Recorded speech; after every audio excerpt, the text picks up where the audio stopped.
Hello, it's Adrian here from Arcade Attack, and on today's podcast I talk to a rare legend, Dr. David Doak. David has been involved in some of the biggest FPS games in the genre, GoldenEye, TimeSplitters and Perfect Dark. This interview is chock full of great stories, a good number of laughs, and just a brilliant interview with a real retro gaming legend. Welcome to Arcade Attack.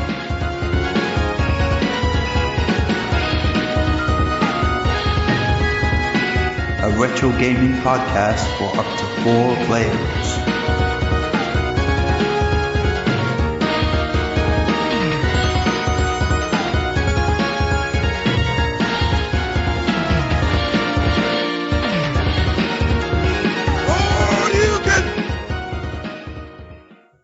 Welcome, listeners. It's the latest Arcade Attack podcast here. I've got another amazing guest. I've got Dr. David Doak, a true legend. He was part of my childhood. The amount of hours on GoldenEye, Dave, is ridiculous. I wish I knew how many. In a way, I wish I didn't. But thank you so much for joining me today. No problem. Absolutely my pleasure. It's it really is an honour talking to you. Before we talk about GoldenEye and Rare and even your gaming career, I'd love to talk to you about I believe you studied biochemistry. Is it at Oxford University? Is that right? Yeah, I'm a scientist. So I did a degree in biochemistry, and I stayed on and did a postgraduate doctorate in biochemistry. And in fact, I used to teach as well. Really? Yeah. So, but yeah, I gave it up to run away. As I said to my mum, kind of like running away with the circus. So I'd always played video games. I mean, particularly in the 80s with Spectrum and stuff. My brother and I used to play a lot of things. I'd gone off to university. Still kind of played a little bit at university, but not so much. And then I remember when I was doing my doctorate, we used to play a lot of SNES. The guys I lived with, we had a SNES, and Mario Kart particularly was just was a staple of the evening. You know, just playing and swearing at it, basically. You can't beat the original Mario Kart, can you? It's classic. It's just such a. I mean, because it came out of nowhere. You know, I mean, it's a game that no one was really expecting it. You know, there wasn't really anything quite like it, and it's such a deep game. You think you've got good at it, and then you find out what people who are really good at it can accomplish, particularly in the time trials and stuff and things. I was going to ask you about your favourite games growing up, but I suppose you kind of answered it already, haven't you? So obviously the SNES growing up and the Spectrum. Any other great memories? A lot of Spectrum stuff. You know, that's, you know, my brother and I I still actually have the Spectrum. I mean, it's falling apart now. But you know, we used to go and buy games. We lived in Northern Ireland. We'd go into the town of Belfast because you had to go to the shops to get the games and you know, get the cassettes and bring them home, and we would sit up all night just playing stuff. You know, just grinding through it. I mean, and on a tiny little portable telly up in his bedroom. Oh, brilliant! I have to ask actually, because you're an official doctor, aren't you, David? That's correct, isn't it? Yeah, so it's a PhD. So yeah. I mean, it sounds quite unusual to move from that career into gaming. I mean, was that always in the back of your mind? Was it? You can correct me if I'm wrong, but was it a big decision to change such a career? What was the sort of spark, really? Well, as I said, I always played a lot of games. When my doctorate, my research was in protein structure determination. But I didn't really do what you would consider lab work. I didn't do what we call wet work. You know, like wandering around with test tubes and stuff and things. I did a lot of modelling of protein structures on computers. Yeah. And those computers that I use, in one case in particular, it was silicon graphics computers, which were kind of desktop. Expensive, you know. I mean, the entry level silicon graphics was about 25,000. So, you know, it was an expensive thing. And we had a few of them, and we used them for looking at 3D models, because you couldn't look at 3D models on PCs because there was no accelerated graphics. This is kind of before 3DFX, before all of that stuff. And so that was a thing that I knew about. And then I was reading Edge one day, and there was an advert in Edge where Rare were looking for a Silicon Graphics system administrator. Which, I mean, that's incredible. because Silicon Graphics, so the SNES, all of the Donkey Kong renders and Killer Instinct renders on SNES were done on Silicon Graphics machines. And then Silicon Graphics made the hardware for the N64. So Rare, in about 1995, was one of the biggest Silicon Graphics networks probably in Europe, actually. And they bought all these machines, and they needed people to code with them, but they also were looking for someone to look after them. Kind of system administrator, and that was part of my responsibilities in the Oxford labs where I worked, was looking after other people's Silicon Graphics machines. So inadvertently, I acquired a skill which was in high demand in the video game sector at that time. Oh, wow. Yeah, transferable skills. I mean, that is quite interesting. I never kind of saw the two industries joining together, but that's a great little story. Thank you. So I applied for the job and went along thinking, they're not going to want me because I'm a science person. And obviously after I got the job, I got to know Martin Hollis, who was one of the people who had interviewed me, and Martin was saying, well, it was a no-brainer because you came along and you had a good academic background, and you knew your games, and also you knew how to look after the machines. So, I mean, what did your co-workers at the time think when you're saying I'm going to go into this whole new career? Were they shocked, or your family, for example? I think my mum was a bit shocked because I'd kind of spent 10 years training to do one thing. Yeah. And was kind of, was in the position to go on to, if I hadn't done that, I'd probably be, I'd probably be an Oxford Don or something, now teaching at college or something. But yeah, it was, I don't regret it for a moment. And in recent years, I've actually got to go back and do some science again. So it's, I didn't lose out.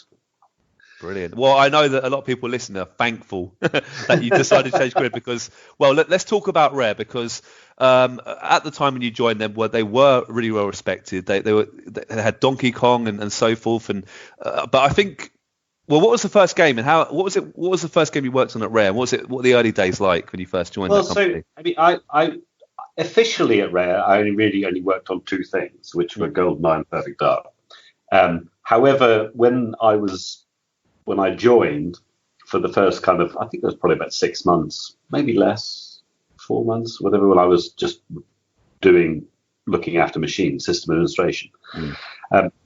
My office, although office is a kind of like not really the right description because Rare at that time was in Manor Farmhouse in Twycross. So it was all centered around, there was a farmhouse building and some barns which had been converted, which where the dev's work was done. I was in the main barn up in what was a converted attic, which is where testing was. So I was, I had my machine and a few of the guys, Hugh Ward, who was in charge of testing, Gary Richards, they were all sitting around me testing. So when I wasn't busy, I used to help out. Just pick up a controller and you'll always need extra hands. So I think I've got some strange credits on like Donkey Kong Country 3, the Diddy one, or the Dixie and Diddy Kong. Oh, yeah. Ken Griffey's Winning Run Baseball, played that a bit. Good.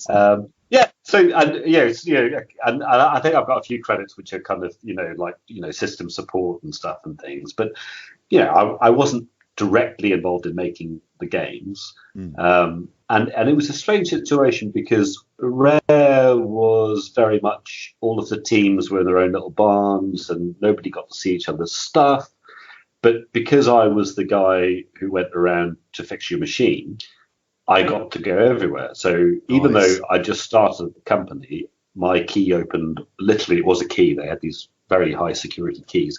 My key opened all doors. So I got to know a lot of the company, I think at the time was about 80 people, I suppose. But I kind of got to know a lot of people very quickly. And and got to know a lot about what people were doing in a way that many people who worked there didn't. So they hadn't. And it was strange because I'd been there for a little while, and I started. I think the thing was, at the beginning, it was great fun.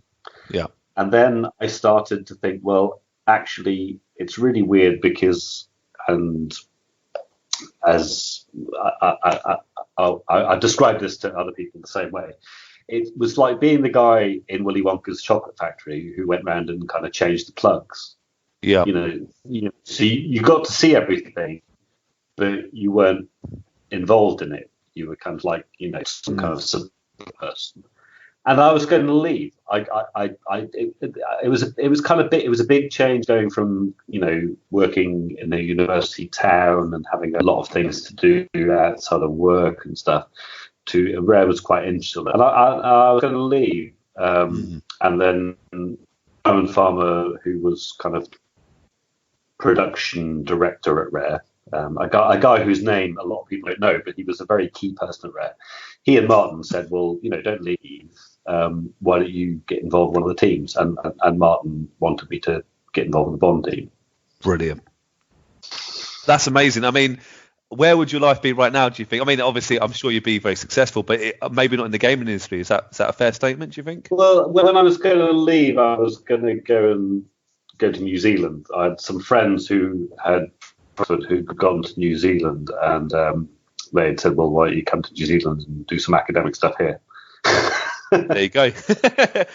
All right, so your first proper game you got your teeth into was GoldenEye. When you joined, how far had the game came along? Was it in the early days? And I have to ask, actually, David, was it a rail shooter when you first joined? Because there's rumours it was a rail shooter before it turned into sort of a traditional FPS game.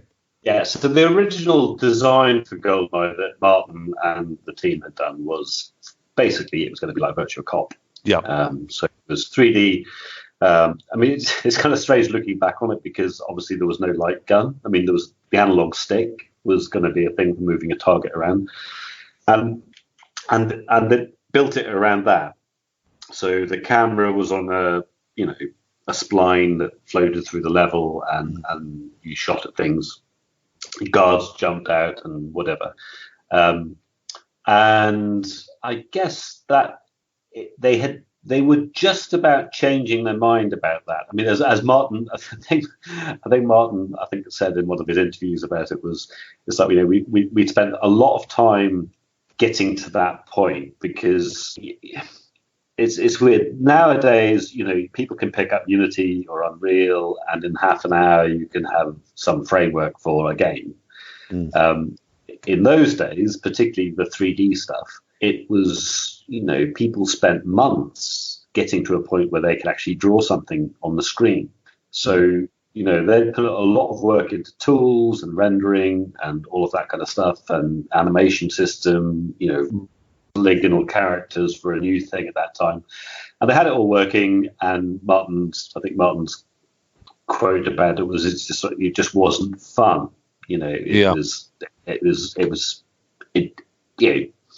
It worked and it delivered visually, but it wasn't fun to play.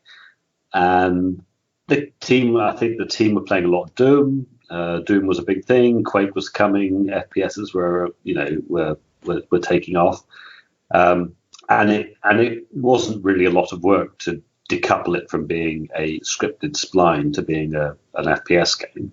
So that has happened before. It's funny. I've got a fairly clear memory of seeing GoldenEye, and just being blown away by it. Was all sitting running.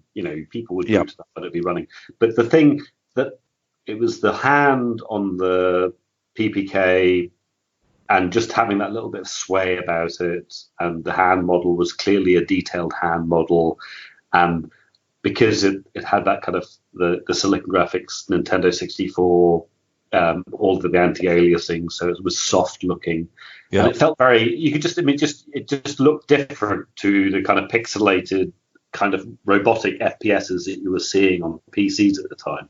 Yeah. So that's kind of where it was when I joined the team.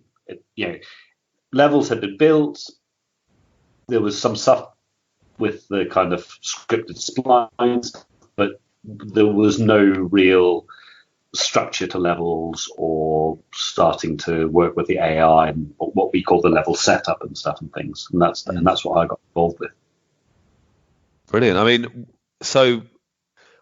I have to ask actually. I mean, what exactly did you get involved in then? Did you create the stories, the AI, and things like that, and just get a finished product? Or so, I did some programming, although I'm not really a programmer. And at the time, there was only, when I joined the team, there was only Martin and Mark Edmonds doing programming. I mean, who both 10,000 times better programmers than I'll ever be. But the first thing I did was to make the font for the watch. Oh, okay, yeah. I love that watch, by the way.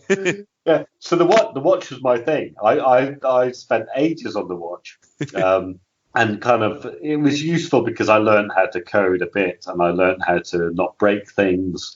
So then after that, I moved into doing what we called setup at the time, but I guess it's really level design. I mean, the levels were. I think about GoldenEye is it was all done a bit back to front. So, like Carl and AD and Brett and Duncan would build levels, and then we would construct the gameplay around what had been built. So you would get the level up, and you might have some vague ideas, but you kind of run around in it and think, oh, well, maybe that's a good place for it to start, and we'll head in this direction. So, and I think that served the final design of the game actually very well, because it massively stepped away from being completely linear. Yeah. There were two things I think that really led to that. One is because the level setup and design came after the level geometry. And then another thing was that the stuff with the objectives, when we were setting it up, every level would have whatever it was, like 5 objectives. And then we stripped back to less objectives for the easier difficulties. So that kind of, when people look at it and go, oh, it's amazing. It's amazing how you start off with, just a little bit of stuff, and then it all opens up and you have these other missions and stuff and things. Yeah. It was actually done the other way around, that we had a goal that we would have a certain amount of things to do, and then we picked some of them out to strip it down. So yeah, and that's one of the things people really remember about the single player game. It's like you play it through an agent, and then but that's not the real thing. And then there's this, and then it gets more difficult and all that kind of thing. So yeah, that's really interesting. I have to ask you, David. I mean, you obviously at the time you had quite little experience in the gaming industry. I've read somewhere that a lot of the team working on GoldenEye also had quite little experience in the gaming industry. It's quite a new job for a lot of team members. Is that a fair statement? And in a weird way, was that an advantage for the team? Yeah. So one of the things was if you the skill profile of the people who were at Rare was largely around making 2D games before that. So all the SNES stuff was 2D, and then the 3D rendering became part of it with Killer and Donkey Kong. But in order to do the coding for the 3D stuff, there was a kind of a step change in the kind of software people were writing. So Rare had actively gone and recruited people from university, which wasn't something they were doing before. So that's where Martin came from. I mean, Martin and Mark both came from, they're both Cambridge graduates. Brett and Carl were from Bournemouth, I think, where they'd done like 3D modeling stuff. So we were all actually, even though Rare had been going for quite a long time before we got there, we were kind of came in mid-age almost, because a lot of us were in our 20s, and I was in my late 20s at the time, I guess. And we all were gamers, but we'd not worked in the game industry. I mean, Martin worked on Killer Instinct before GoldenEye, but nobody else on the team had a published game. And I think you're quite right. It was a helpful thing in the end, because even though we didn't have, because actually Rare had no experience of making 3D games at that point. So it wasn't like there was a big body of experience to draw on, but we were actually very ambitious about what we were trying to make. So yeah, we probably tackled problems that we wouldn't have tackled otherwise. When I played it, I thought that it was a game that was original. It had new ideas. It seemed to almost sort of redefine the genre a little bit and just try new things. And maybe, I'm not, again, you can, if you had someone in your team who had made an FPS before and, this is how things are done, it could have maybe gone in a different direction. Yeah, we also had that thing that we really wanted to cram in as much stuff from the movie and to be as faithful as we possibly could to the whole Bond thing. So, I think that's also, if you'd sat down and just said, well, let's just make an FPS which has got no actual backstory to it or nothing else that you're trying to reference, then it may have gone a different way. For instance, a really good example is, for me, all of the stuff in the single player game involving characters which are not just guards shooting at Bond was an absolute nightmare to get working. So, like for your gas plant, that scene at the end of the gas plant with Trevelyan and Urumov comes in and all the guys line up, and you're kind of there in a live cutscene, and you can break out of it at any time by starting shooting. And there are a number of instances in the game which are like that. And they're just, from a design point of view, they were just bonkers things to be attempting, because in order to get those to work, we just constantly had to add features. And Mark Edmonds was brilliant at that. I mean, Mark wrote virtually all of the gameplay code in GoldenEye. And, I'd be there going, well, Mark, it's like I need to be able to tell the Urumov character to come in, and I can't. He needs to be invulnerable until he gets here, and then he's got to point his gun. And it'd be really good if he looked like he shot Trevelyan in the face and all this. And there was nothing there to direct the characters to do that. And Mark would go away and make tools that I could then use to make that work. And we riffed on that and iterated all through the game. And a lot of that stuff, you look back on it now and maybe people go, well, it's not really that interesting. But, it was the beginnings of having interesting non-combat AI in first-person games, I think. Yeah. But we wouldn't have attempted it if we weren't trying to tell the story. No, brilliant. I think that's an excellent example. I'm sure David, that most video games based on movies aren't particularly well received. They always seem a little bit rushed. They never always match up with the storyline of the films. I mean, GoldenEye is obviously the big exception, but did you know from day one that this was going to be something quite special? And do you actually think maybe the 007 license helped it sort of get that sort of initial sort of reaction, or in a way, do you think it could have been just as big without it? I think. I mean, I mentioned before that a lot of us really liked Bond films, and for me, Sean Connery was Bond. I think for Mark, I remember Mark was Roger Moore was Bond, and Carl Roger Moore was Bond. So we'd grown up with the films, so we had a lot of respect for the whole Bond thing, and I think also that kind of, we got the humor off it as well, and then I think, at the time, the idea that a movie license would be in any way interesting was just, nobody thought that. It's cheap. Movie licenses are just cheap cash-ins. It's a thing that, buys you a little bit of marketing, buys you a little bit of attention, but really, it's not important. Yeah.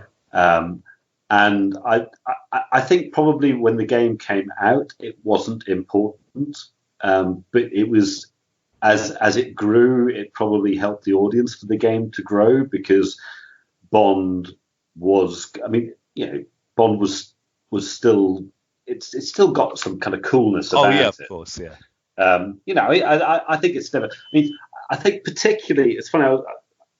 I kind of went down a rabbit hole the other night on Twitter because someone had posted some audio stuff, and you can't.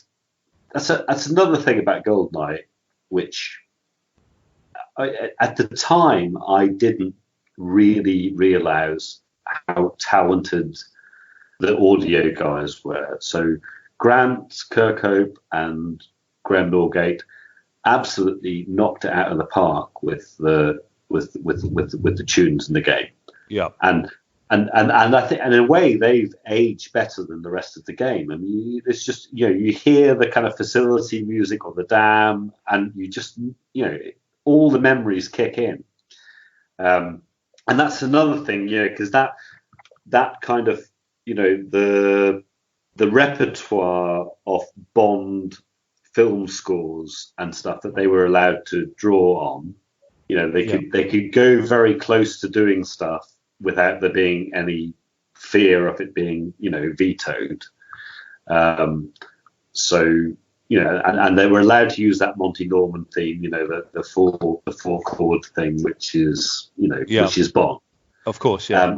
And they got to riff on it with this, and do a little bit, it was a bit more modern, and it was also, there was some great audio programming in GoldenEye, a guy called Graham Smith, who basically did all of the sound engine across Rare at the time. And, it was a step up. And I think one of the things that makes it memorable is Bond. If I play GoldenEye, I want to have the music cranked up to the max. Yeah, of course. The music's great. And I don't think the N64 got enough credit for its music. Obviously, it wasn't a CD machine, but it did produce some great music. And I think GoldenEye was, a great example of that. Yeah, brilliant. How about, I've got to ask, was there any interesting features or game ideas that you or your team ever thought about, but just never made it into the game? I think there's some code really deep in the game that where you can. There was plans at least to access all the Bond characters from the past. Is that true? And anything else interesting you can reveal? Yeah, I think the biggest thing that got cut, which was a bit of a shame, was it had Brosnan and Connery and Roger Moore and Timothy Dalton, I think. So Brett had made models for all of them, and you could play as them. And that got cut quite late. Oh. Because it was a very strange license. Because as far as the team, I mean, again, it shows you that the licensing part of Eon, Danjak, MGM didn't really care about the games at the time. We were allowed to use anything from the Bond mythology. So any characters. That's why Mayday's in there and Oddjob and all that stuff. We just picked the things we wanted. And obviously the thing we wanted was all the Bonds. So we picked the the three other Bonds that we thought were most representative at that time. Yep. And late in the day, we had, I think it was MGM came and basically saying, well, no, that's going to cause problems. I think they weren't, it wasn't that they thought it was a bad idea. It was that it was going to cost them money. Yeah. Because I think the story I heard was that they were kind of saying, well, if Connery finds out, Connery will want money, and if the others find out that Connery's getting money, then they'll want money. Yeah. So they could take it out. Feature-wise, there weren't many things that we didn't at least have a stab at. Yeah. There's some things like on the dam level. There's some geometry on the other side of the lake where there was an idea that maybe you could go over there with a boat. We had some things where we wanted to try having you driving stuff, like the game's got that thing in, again, on the dam level, there's that truck that drives through. So I think Mark had worked on some vague stuff about maybe you could drive a truck, but it would have caused more problems than it would have solved. But pretty much everything that people thought of, we at least had a stab at. Yeah. And if we cut things, it was because we didn't think it was working. So there's it's a very feature-rich game. Oh, 100%. Yeah. Did you ever get the chance to meet Pierce Brosnan by any chance? And I think you've already answered, but where do you rank him in your sort of favourite Bonds? Yeah, never met him. He doesn't talk to scum like me. We did. I mean, the original team before I joined got to go to the set of GoldenEye for seeing some film, like set reference and stuff and things. And after GoldenEye, we did all of us or most of us went to Leavesden, whatever it's called, when they were filming Tomorrow Never Dies. And Brosnan was there that day, and also I've forgotten her name, the Oriental martial arts person. Oh, Michelle Yeoh. Yeah. Oh, yeah. Yeah. So I think they were both there that day because they were filming the kind of, is it Shanghai? There's some kind of shanty town kind of thing. And we were there on the set, but staying out of the way.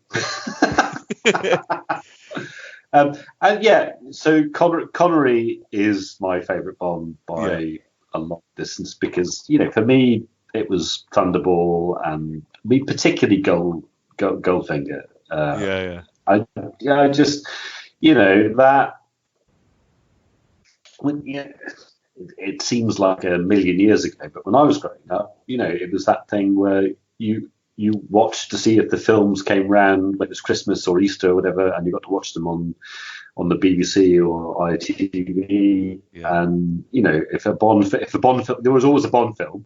There is, 100%.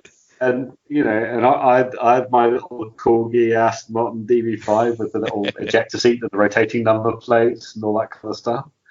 But I thought, I mean, I saw a thing the other day. I think GoldenEye was a good film. I mean, I think it was a return to form for the whole. And Brosnan was a very worthy. I mean, he kind of had elements of both. I mean, you never. I think Moore was always going to be the funniest. I mean, he was the best at the double entendres and stuff. Oh yes. You can't beat a lot of that stuff. But Brosnan's up there for me certainly. I think he's in my top three Bonds. Yeah. Good stuff. I don't know if you've seen it actually. There's a really good YouTube clip where Pierce Brosnan is on a talk show in America. I can't remember who the host is. It's Jimmy Fallon or something. Yeah. The player. They get him to play the game. Have you seen that? It's brilliant, isn't it? I wonder if Pierce has played the game before. I don't know if you know that at all. Or was he a fan of the game at all? I think judging by that, he can't play the game, and judging by Mamma Mia, he can't sing. He can't sing. Yeah, I know. Oh, bless. Sorry, Pierce Brosnan, if you're listening. Right, I'd love to get your opinion on this because this is a bit of a controversial view, maybe. But when I think of the N64, and I'm a massive fan of it. It was one of the first consoles I bought my own money, to be fair, and it didn't jump out at me as like on an FPS console. It kind of felt that Nintendo was more sort of a family machine or slightly younger generation, whereas maybe GoldenEye, just for the sort of the look of it and the feel of it, might have felt more at home on the PlayStation. I mean, what do you think about that? Was there any chance it could ever got on that console? I know that Rare and Nintendo worked very closely at the time. Well, I mean, yeah, it was a Rare game out and out, so it was always going to be on Nintendo. I think you're right though, because PlayStation 1, that whole kind of Designers Republic Wipeout club scene stuff that Sony were pushing, it was it was pitched at an older audience. And I think the expectation was, Nintendo consoles were Nintendo consoles, so they were good, clean family fun. I know when we were making GoldenEye, when we went, I think one of the times we went to E3, and we met with Howard Lincoln, who was the president of Nintendo America at the time, and I remember someone saying that GoldenEye was one of the only games that he actually played. I mean, he was a passionate supporter of Nintendo and the products and stuff, but he wasn't really a gamer. I think he'd done military service at some point, so it was like this idea that there was a Nintendo game which was a shooter, was of interest to him. But I mean, it is remarkable looking back on that era of Rare and Nintendo, because with the Nintendo 64, I guess Killer Instinct, but GoldenEye was clearly a mature game. Oh yeah. And then the back end of Rare on the N64, you had Conker, which is good game. Conker is amazing. I'm still in touch with a lot of the guys who worked on it, and it's inexplicable how that game got to be made. But it's wonderful. It's absolutely wonderful that it did. It's a thing of absolute awe and majesty. But the idea that Nintendo had that game on the N64 is just insane. Yeah, I love it, because if you just looked at the play, just looked at like 5 minutes of play, it just looks like a nice cuddly platformer. It's a good platformer, but some of the it's amazing. Brilliant. I've got to say now, Perfect Dark. I mean, some people view that as the best shooter on the console. It was a spiritual successor, I believe, to GoldenEye. Yep. How did that? I mean, why did you move in that direction? Was there never a chance to make another James Bond game, or was it always kind of in the background that you wanted to move in your own sort of direction? So the team, by the time GoldenEye came out, we were kind of bonded up to our back teeth. We'd spent a long time at it, and we all liked other stuff. So one of the things about GoldenEye is, it's obviously because of the setting of the film, it is tied to a very particular time period, and it's realistic, and it's all military, and it's grey, and that's what it is. So we all liked sci-fi. I can't remember the actual process whereby the decision was made, but I think we pretty much democratically, Martin had come and said to the team, do we want to do the next Bond game? And we didn't. Fair enough. And then again, looking back on it, I mean, it was amazing that we were given permission to just go and make up our own thing, which is what happened. It was like, okay, well, if you don't want to do that, what do you want to do? We liked the idea of making something which was a sequel, certainly in terms of being a shooter. Yeah. And we got to make up the Joanna Dark universe, which was a lot of fun. Yeah. No, I mean, what was the big difference then? What was your exact role in Perfect Dark? How did you want it to be a bit different from GoldenEye? Because it's a great game, I have to say.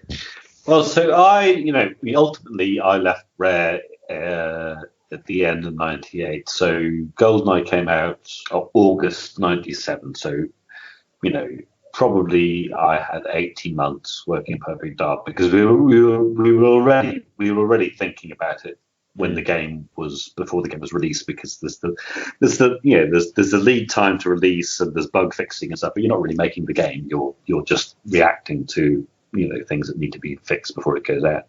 Yeah. And we kind of sat down, and things that were really big influences were, we always loved. I think Martin had, in the office I was in with Martin, we had a Femme Nikita poster up on the wall. So nice. The idea of some kind of female, and all that kind of, Eric Serra stuff and Heat. That's when I was talking about Heat on Twitter. Like, the music from Heat was a big thing as well. Yeah, it's a great film. That soundtrack, but particularly that soundtrack. I mean, it is just insanely good. John Woo, sci-fi. I can't remember where it came from, but we kind of collectively had this thing of saying, you know what, we'd like to have a female character. And I remember that was like, no, guys, that's, no, that's a bad idea. It's not marketable. We said, no, well, because again, it was that kind of perception that the game playing audience were these kind of heavy metal locked in their bedroom teenage males who wouldn't want to embody themselves in a female avatar. And I mean, that's one of the things looking back, I think that was a really significant thing we did there, because Joanna Dark is not a sexualized character. It's just she's just doing her job. And I think Lara obviously had been a big thing in opening up the idea that you might have female protagonists, but I think we did something interesting there. And there's a I don't know, read sci-fi, but there's a Robert Heinlein novel called Friday, which is about a female assassin character as well. And I kind of like, so there are some things in Perfect Dark which are a bit like that. The idea that she's got this mentor, the Carrington character and stuff and things. And I think, it was, we all riffed on it and we all threw ideas in. I think it's fair to say I was one of the people who was like collating and filtering ideas and trying to, but it was, and we wanted to have some aliens, and then it was just like, well, let's have a checklist of environments that we'd like to do. So, the Datadyne Tower was Carl kind of going, well, wouldn't it be nice to do something which is much more open than these kind of corridor-based underground things we've been doing? Let's challenge ourselves. And, it references Blade Runner and all kinds of stuff. So it's, it's amazing looking back on it, because I know today, if you were trying to make a AAA game and it was like, well, actually, you know what, the team of 8 people or 10 people who making the game get to write the story, that just doesn't happen. Of course, it wouldn't, would it? No, it wouldn't. No, you'd have to go and get all kinds of hundreds of people to come in and be specialists about this, that, and the other, and you'd have meetings with the stakeholders, and you'd have gating meetings, and you'd be fucking around, and you'd spend thousands and thousands of pounds and dollars, and you'd get nowhere. Whereas we just sat down and did it. No, good on you. No. But it's a shame. I mean, it's such a shame. I mean, that's the thing that gets me. Again, Conker's another good example. Games that wouldn't really exist today. Yeah. No, and just a thing where actually, the people who are doing the technical stuff and the coding and the design and that, they have expertise outside of that as well. They are people who have, they're not just little siloed people who can only do one thing. Anyway, sorry, I won't rant anymore. No, it's good. Well, it does sound like you brought a lot of different skills and different ideas, whereas I think nowadays, I'm not going to name the person, but I spoke to someone recently who just done like the texture background in a video game, and it's just a very specific role, and that's that worst role, and we were, that was that. Looking back on that period in time, were basically an indie team making a AAA product, which was brilliant fun. I bet it was. I have to ask, actually, because TimeSplitters, you were involved in that as well. Is that right, David? Yeah. Yeah. Massive game, massive series, hugely respected. I'd like to ask, actually, why did you sort of move into that area and maybe not continue the Perfect Dark series?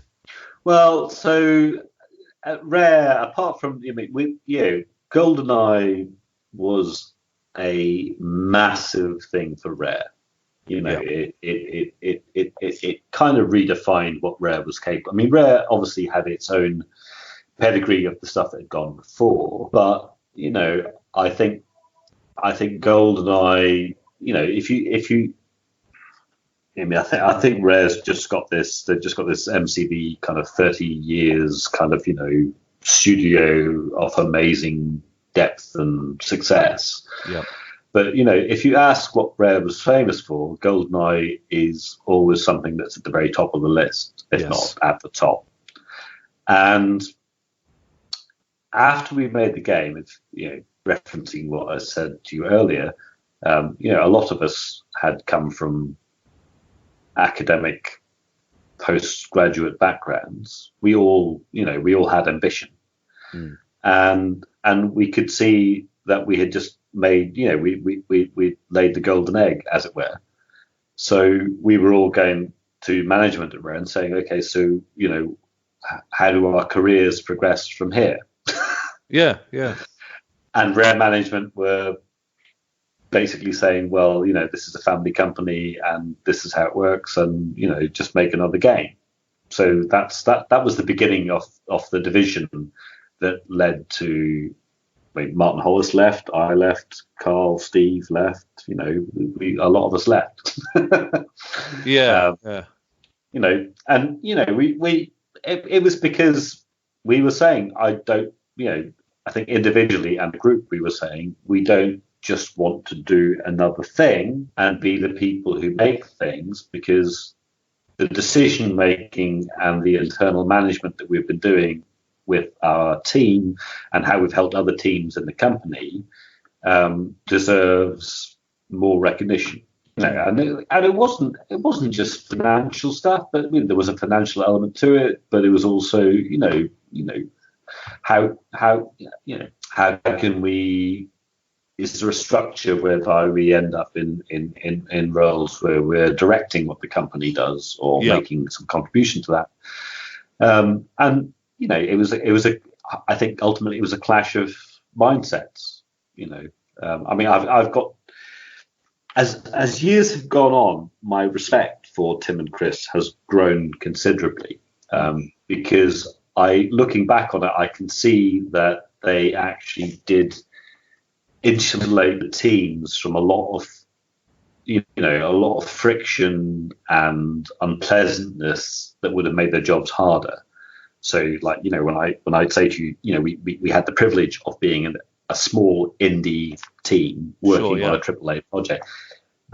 We were in this little bubble where people didn't come and mess us about, and that little bubble existed because of the umbrella of Rare and Tim and Chris and Joel Hochberg, who was in the States and stuff and things. So, you know, there's a lot of it was good. Anyway, however, you know, I decided I didn't want to do it anymore. I mean, I think we were also, a part of it was that everyone was a little bit fatigued with the burnout stuff. We worked crazy, you know, although it was probably a year and a half later I left, I wasn't looking forward to going through the burnout crunch stage that we went through GoldenEye for the same reward. Yeah, I understand. Yeah, that's a good answer. You know, so setting up Free Radical, leaving and setting up Free Radical with Steve and Carl and Graham and Lee, that was, if it's our own thing, you know what, we'll take the fire, take the flamethrower to the candle again and see where we go, you know. But because this time, if we succeed, then we can judge what our reward is for it. Sure. No, I think that's It must have been quite a scary time, but also exciting time, right? It was very peculiar. I mean, because when I was at Rare, we used to spend all of our time there. I mean, literally all of your time there. Like, you know, you would get up in the morning and go to work, and you would, on a slow day, you would go home about 9 o'clock. You know, that was the average working day involved being there for about 12 hours. Wow. and also it was mostly the case that you went in at the weekend as well. That's hard work. It is hard work. I mean, I don't really know what the correct answer to the whole crunch thing is, because part of it is that people who are creative and they're working in teams and they're getting stuff done actually really enjoy stepping up and doing more. And it's a really strange thing, because although it's harmful, it's addictive.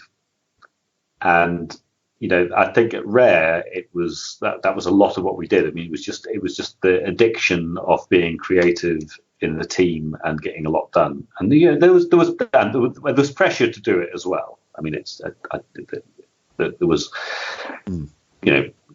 they obsessively counted people's hours and stuff and things. Oh, really? Yeah, but I mean, it's hard. I don't know what the right answer is, because I think now. Sorry, I'm going off topic on the question, but I think now it's kind of gone the other way. Everyone's so precious and worried about doing anything harmful to their time that, and a lot of creative stuff, people, they step away from it so much that they don't get the, they don't have the buzz. I don't know what the right answer is, because I don't want to do what I did then, because it was stupid amounts of work, and we did the same thing at Free Radical. But this, I don't know. I mean, it is almost like a drug. I mean, it's when you have a team of people, and you get the synergies of everyone firing together and making something. I mean, it's just amazing. You watch something just getting better and better before your eyes, and you almost don't want to be there, because particularly if it's a small team, you know that if you take your effort away, then that'll slow the team down. Yeah. So it's a tricky question. I guess when you see the success of the games you produced, they weren't just mediocre games. These were games that sort of arguably changed the genre. Was that the sort of fire that kept it going for a bit, do you think? Like seeing GoldenEye break records, being one of the best sellers on a console, it must have been quite amazing, right? It was, at the time, the things that were really special about it were just going and seeing it in the shop. Yeah. It's like you go into a shop and you're there just kind of going, that's my thing. Yeah. It's like, you've kind of, it's almost like you've reached through the mirror to the other side. So that was great. I mean, it's interesting as I've got older. The most amazing thing about GoldenEye is having people come and tell me how much they enjoyed it and how much it meant to them when they were younger. Yeah. And particularly, I mean, multiplayer in GoldenEye, you've got to say that Steve Ellis and Duncan Botwood, I mean, they kind of split off into a mini team to make the multiplayer work.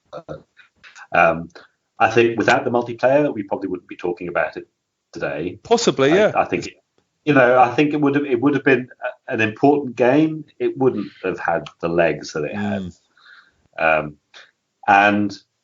That's in terms of personal fulfillment from stuff. Obviously, there's excitement at the time, and we made a bit of money out of it. But the best thing is just people coming up and saying, "Oh wow, you worked at GoldenEye. That was the thing that I played with my brother or my dad or whatever." And like you just said. I mean, you said the same thing. I've lost countless hours to it, but it was fun. Oh yeah. It's that. So something that we who worked on the game did went out into the world and made a lot of people happy. So that's the best thing about it. Good.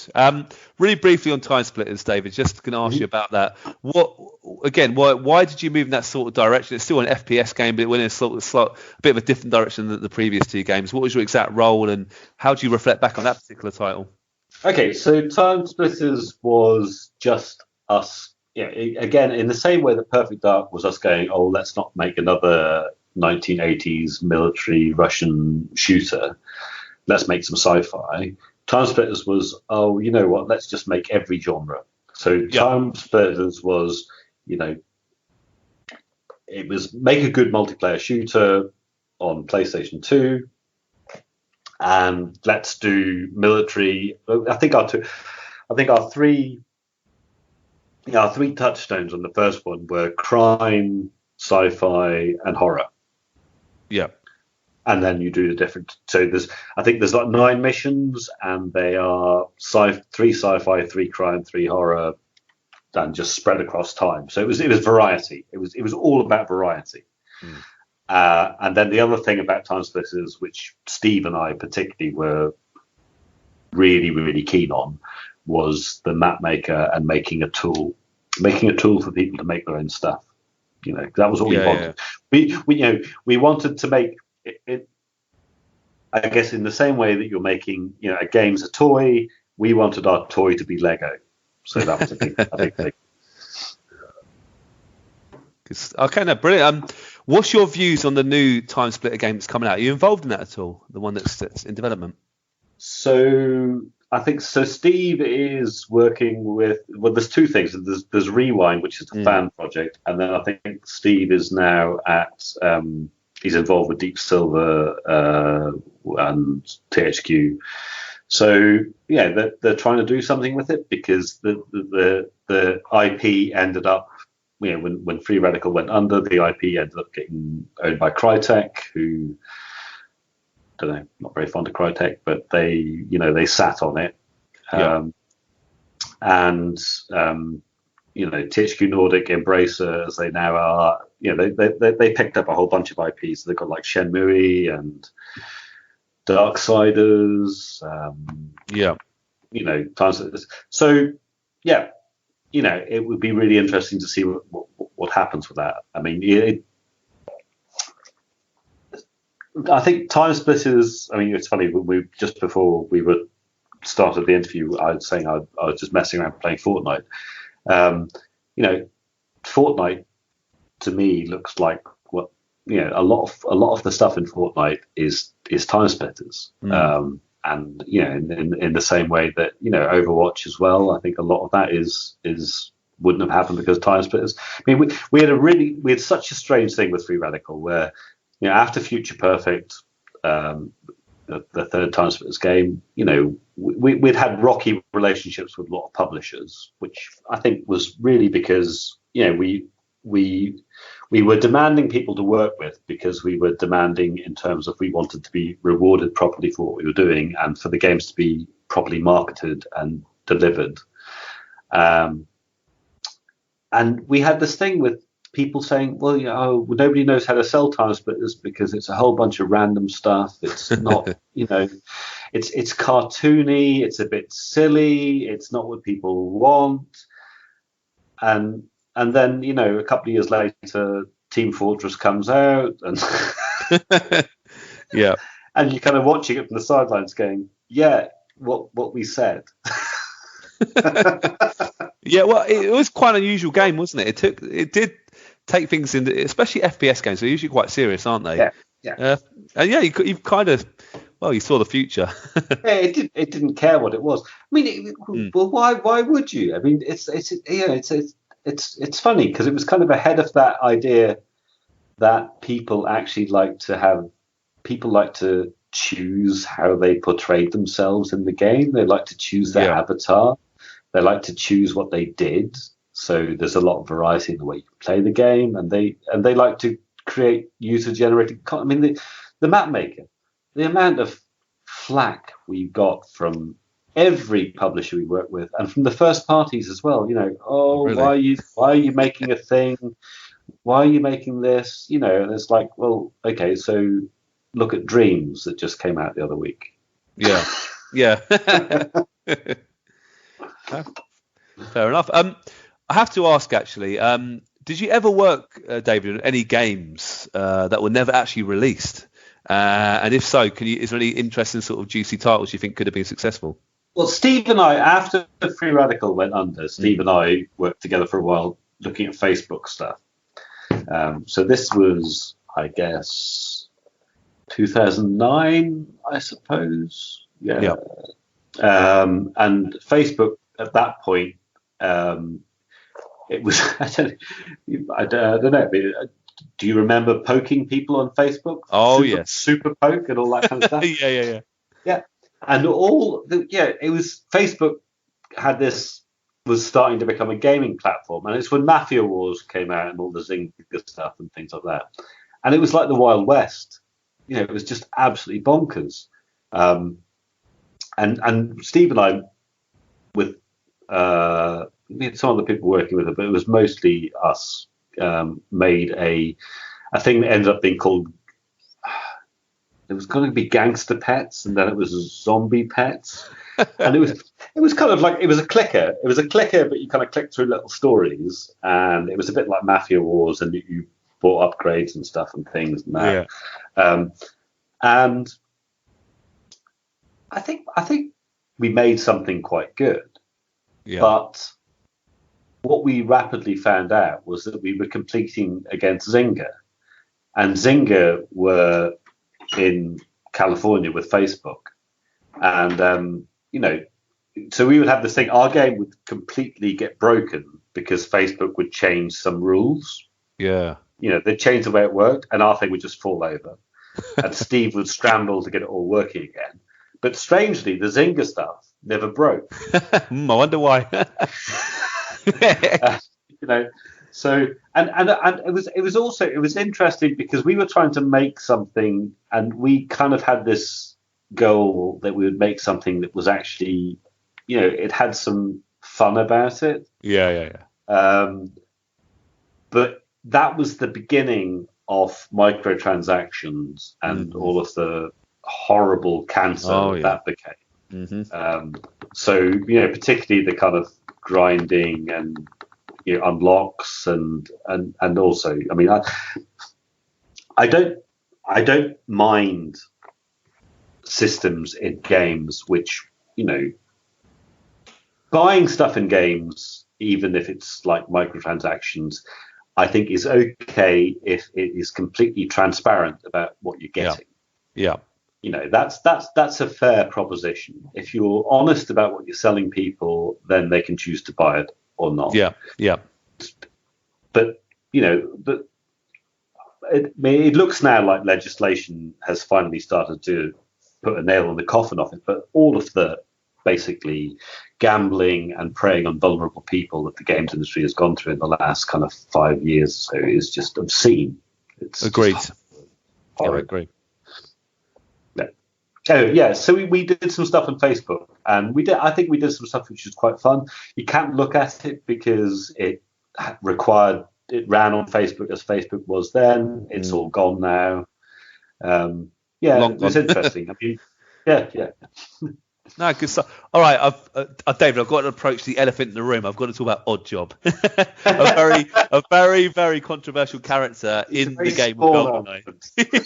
I mean, do you personally view him as almost a cheat character? Or are you happy that he's in the? Obviously, it's good that he's in the game per se, but a lot of people were very angry with how Oddjob could sort of duck bullets. What's your personal opinion?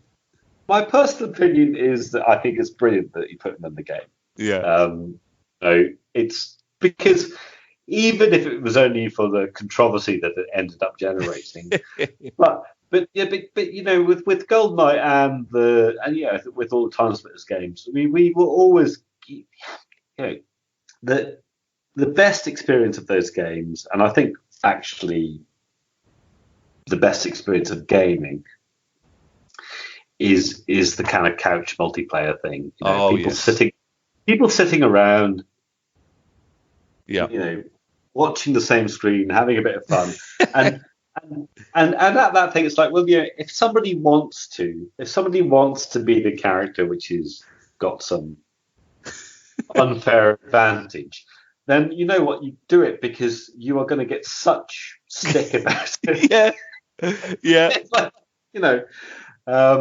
it's funny because the other night in Norwich, there's a pub there had just randomly organised a GoldenEye tournament. It was a very small thing. There's only about a dozen people there, and I teach in Norwich. So we went along, and the guy George, who I work with, we were playing it, and we joined in the tournament. Yeah. And he picked Oddjob. And I was like, George, seriously, that's what you're going to do? He said, no, he's there for the picking. I said, it's like the wrath you get. It's just, do you really? Is that the crutch that you need? You need that crutch, do you? Well, that's okay. I thought you knew how to play. I'm going to name and shame my friend Dave Kumar. He used to, David, I'm not even same name as you, obviously, but he used to watch my screen. He used to watch where I was, and he'd use my screen more than his own screen. That's a skill. Screen peeking is such a skill. Oh, I know. Yeah. So, David, if you're listening, mate. Look, Dave, before we finish the interview, I've got a few sort of quick fire Twitter questions we got. Is that okay? You're a gentleman. So this is not my words, but it says, how does it feel to have your likeness shot, blown up and chopped over and over again? I think he's referring to your character, your picture in obviously GoldenEye, used as a scientist, I believe. It feels brilliant because the thing that happens is I meet people and they find I work in GoldenEye and that I'm Dr. Doak, and they say, I'm so sorry, I'm shot so many times, and I get to be the guy that says that's okay, I forgive you. It doesn't matter. I would have done the same myself. I mean, how did you get in the game? Was every person making GoldenEye in the game? Was it just you? Everyone on the team's in the game. There's a cheat where you can. There's a long code you type in, and people's first names come up on the selection screen, and I ended up in that because we were always trying to make up things. There's a lot of key objectives in GoldenEye. It's pick up this to be able to get through here, and Dr. Doak is basically a key. It's a fancy key. It's just an NPC who gives you the door decoder, but it's the key. So as a scientist, and I think the first time I did it, because I worked in biochemistry, because I was a scientist, I forced it to have my head as a joke. and then put my name in, completely expecting that it would get taken out. Yeah. And the stampers saw it and said, well, that needs to get changed because we don't have people's names in the game. So it got taken out. And then I think the best of my recollection, it was Martin who put it back in. So he was cross with being told to take something out. Yeah. So we put it back in again, but we put it back in quite late in the day. So it was like, it was, well, that needs to come out. But we can't take it out now because it will mean making new ROMs and doing all kinds of stuff and things. So it ended. And it's a brilliant thing because it's kind of, it's kind of ended up being my persona. I mean, that's why I'm on Twitter and stuff and things. It's great. I mean, I wonder how many times you've been shot. I mean, well, the obvious thing to do is to shoot him, isn't it? It's like, if you're in a first-person shooter game, the only way you can meaningfully interact with people is to shoot them. Oh, of course, yeah. Just seems fair because the gas plant's going to blow up anyway, isn't it? So you got to look at it that way. He's either going to die from nerve gas or you can shoot him. Oh, I do feel sorry for your character. I mean, that's a great Easter egg. I've got another question here. Was there any other Easter eggs hidden in the game? We've spoken about a few already, but was there any others you haven't mentioned? I don't think there was any. There's not some deep stuff in there. I think there are a few multiplayer maps which were kind of just half made that ended up on the ROM, and I know that with kind of Game Shark and stuff you could Game Shark, that sounds like something from the 1950s. You tell the kids of today what Game Shark and they just look at you. So you could you could actually, some of those maps you could play, and a good example is the Cradle from the last level. that used to we trialed that as a multiplayer map, and it was quite fun to play on, but it ran at about 4 frames per second. So it didn't go good. That's a great level, by the way. I remember that very well. How about, this is a crazy question, I'm sure it's not true, but I'm going to chuck it out there. Was there ever any plans to use the Game Boy Eye peripheral, I think the little camera you stuck on the Game Boy, to be able to scan your own face and map it to a character for multiplayer? Yes, for Perfect Dark there was. Oh wow, okay, you got me there. No, we wanted to do that. So there was an incredibly low res kind of like 8-bit grayscale camera for the Game Boy. Yeah. And we wanted to, that was like, that'd be brilliant. It was the thing, because we everyone on the team, I mean, again, it's that thing. Everyone on the team had the fun of having their heads in the game. Yeah. You think, well, that's an obvious thing for people to want to do at home. Yeah. And it didn't happen for 2 reasons. One reason is that if you let people draw something, they will draw a cock. Yep. That's, time to penis. That's the TTP. That's the test of any kind of authoring software. And then the other thing is that it was, the great tragedy that was the Columbine killings. Oh, yes. I think that was kind of about that time. And it was like, well, you know what, you can twist these things anyway. So all you need to do is say, well, actually, someone could scan their schoolmates and they could practice killing them in a game. So, so Nintendo said no. Yeah, I mean, okay, yeah. The first point was funny. The second point is actually quite serious. So no, you're right, David. It makes sense actually. Although, but in reference to my the earlier question, it's like I've not come to any harm from being shot repeatedly. You survived. You're still talking to me now, David.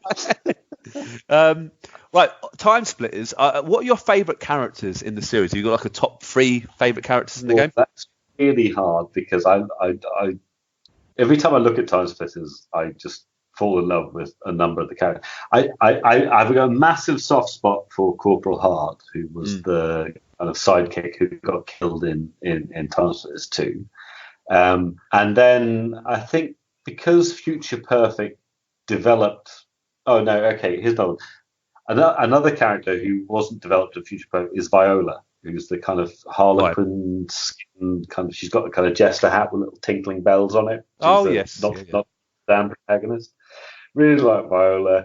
And then if I'm allowed to squeeze 2 together, kind of... Harry Tipper and Captain Ash, just because of the banter in Future Perfect. They both have amazing banter. There you go. And now I'm thinking I want Joe Beth Casey as well. I love them all. No, good answer. A bit of a random question. I might twist a little bit. It says, how many games do you play a month, and what sort of games do you play? You mentioned Fortnite earlier. Do you play a lot of games still today? Yeah, I it's insane because you just when I was little, you were always looking for new games. It was like you play to death the games you had, and you'd be looking for new games. Yeah. And now it's with games. Now I'm in the same situation I am with books. It's like my house is full of books I haven't read, and my Steam account is full of games I haven't played. Yep. And my Switch is full of games I haven't played. I mean, I do. I buy a lot of games, and I feel quite strongly that if a game is something that I like, I should try to pay for it in some way. Yeah. I've recently got back into looking at shooters again because I'd written Fortnite off, and then I played it a bit, and I found it to be a very enjoyable social thing. It's a way of keeping in touch with people. Yeah. Even if we're just playing Fortnite as an excuse for having a chat. Yeah. We're running around shooting, playing. I don't know, playing. No, yeah, I get that completely. It's like almost GoldenEye-esque, isn't it? Just makes a laugh. Yeah. But I probably get most fun out of quirky indie stuff. So I mean, that thing. Celeste, I really enjoyed the other year. Baba Is You. What's that? Rimworld? Is that Rimworld? Is that thing? Oh, the Outer Wilds. The Outer Wilds. That thing. I just. I mean, it's incredible. We're so spoiled now. Yeah. It's like at the moment everyone's thinking what we're going to do if I've got to stay indoors for 2 weeks or a month because of coronavirus. I know what I'll be doing. Yeah, I completely agree. Actually. Yeah, I mean, what was the last game you played that really blew you away? Was there a game you played over the last few years that thought, wow, this actually is unbelievable? Outer Wilds, the thing with the kind of 20-minute cycle with you flying around this little solar system solving this mystery. Okay. I'm sure it's Outer Worlds because it's one of those things. There's 2 games came out at the same time. There's Outer Worlds, which I think is the kind of spiritual successor to Fallout because it's the Fallout 3, Fallout. Yeah. But Outer Wilds was it's charming and it's got some. It's just a really interesting take on. It's a bit like if you think about, it's like Majora's Mask or something. It's got a time loop, and you're caught in this time loop. If you've not played it, play it. It's pretty. I love Majora's Mask. Outer Wild, yeah. Outer Wilds, yeah. I'll make a note of that. I'm going to check that out. Thank you, David. Definitely. Good. Just before we go, is there any last minute tips, or not last minute tips, but any tips you give people to who are thinking maybe get into the gaming industry? I think the tools nowadays, particularly Unreal Engine and Unity, are fantastic, and there's a load of easily available online tutorial stuff which will help you to make things. I mean, if art stuff is your thing, then things like Blender are brilliant.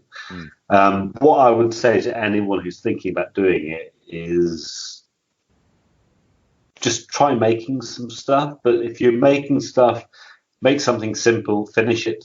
Finishing things is really important. Set yourself a goal, put a couple of months or something, whatever spare time into something, but have a goal to finish it. And even if you haven't finished it, say, well, I'm going to close that and move on to do another thing. Because, I do some teaching, and that's one of the biggest things is trying to, don't often making something which is the kind of game that you'd like to play is not a good thing. Fair enough. Yeah, because you bring so much baggage. You're always comparing yourself to your idols, and so you end up setting yourself a uncompletable task. But just making little things, or recreating old games, just as a do a little bit of apprenticeship on the whole thing.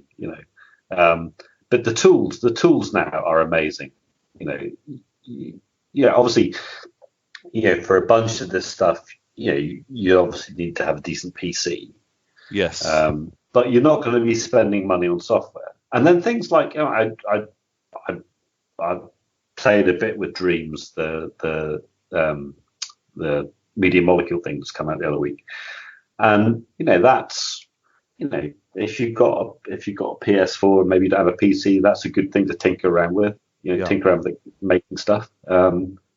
And also, if you're making stuff, try to, just view the making of the thing as being the reward. Because tying stuff into, it's like, I think it's hard to. I even know people who are experienced gamers people, and they find it hard to make money in terms of, doing indie stuff and things because there's just so many people doing it. Yeah. But, maybe just do it as a hobby. It's a good hobby. There are worse hobbies. Definitely. There are worse hobbies, yeah. David, you've been a real legend today. I generally enjoyed this interview. I think it's been so interesting and funny and fun. I love it so much. I've got one final question. I'm going to finish on a bit of a silly question. Yeah. If you could share a few drinks with any video game character, any character, it could be a game outside that you've made, of course, who would you choose and why? I was thinking about this earlier. Tom Nook. from Animal Crossing, if anyone From Animal Crossing. I'd like to try and get inside Tom Nook's head, and I think maybe getting him pissed would be the way to get there. Are you a fan of Animal Crossing? I think it's amazing. It's good. And Doom Eternal and the new Animal Crossing are coming out the same day, aren't they? Have you realised this? Oh, absolutely incredible. Well, there's also I saw a thing the other day which was a crossover vid, and it was Master Chief showing Isabel how to shoot a shotgun. Oh, I know. Google it. It's really funny. He's there, and she's there, and she's got this shotgun, and it's beautifully animated. And he's reaching down, he's helping her to hold the end of it up to get it all balanced because it's heavy.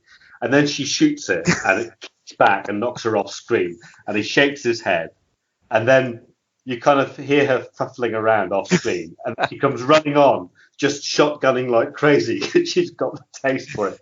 And I think actually I think it's so lovely that those two fan bases, because that's something about gaming, which I think is a fundamental thing about gaming, computer gaming, video gaming, is I think generally it's a very friendly and inclusive community. Yeah. And when you see things like that crossover, it's like that's showing that both of those fan bases respect each other, and there's a touchstone between them. So it's a lovely thing. But Tom Nook is a bastard, really, isn't he? He's worse than any Doom character, isn't he? Well, what's he on? He's there, and he's raising the kids to just go on and do the same thing. I know Tom, and is it Rossetti as well? He's a grumpy bastard, isn't he? As well, to be fair.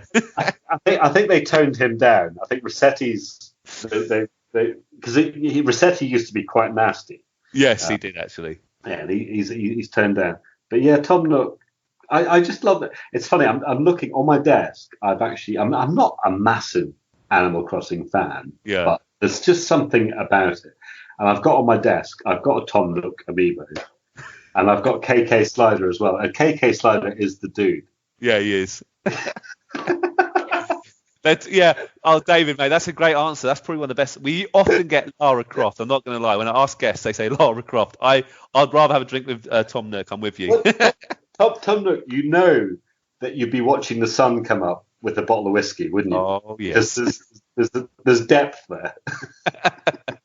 Oh, David, honestly, brilliant interview. Really enjoyed it. I appreciate your time today. It's been such a great interview. So thank you so much. No worries. Thank you, David. Thanks for listening to today's podcast. We really hope you enjoyed it. If you want to get in touch regarding this week's episode or anything else, you can tweet us at Arcade Attack UK, at Keith Barlow 82, and at Arcade_Adriano. We're also on Facebook at facebook.com/Arcade Attack UK. Please check out our website at arcadeattack.co.uk for lots of retro gaming goodness, interviews, reviews, features, top 10s, etc. And you can also find all our previous podcasts there. Our podcasts are available to stream from the website and are available to download for free from Stitcher, Podbean and iTunes.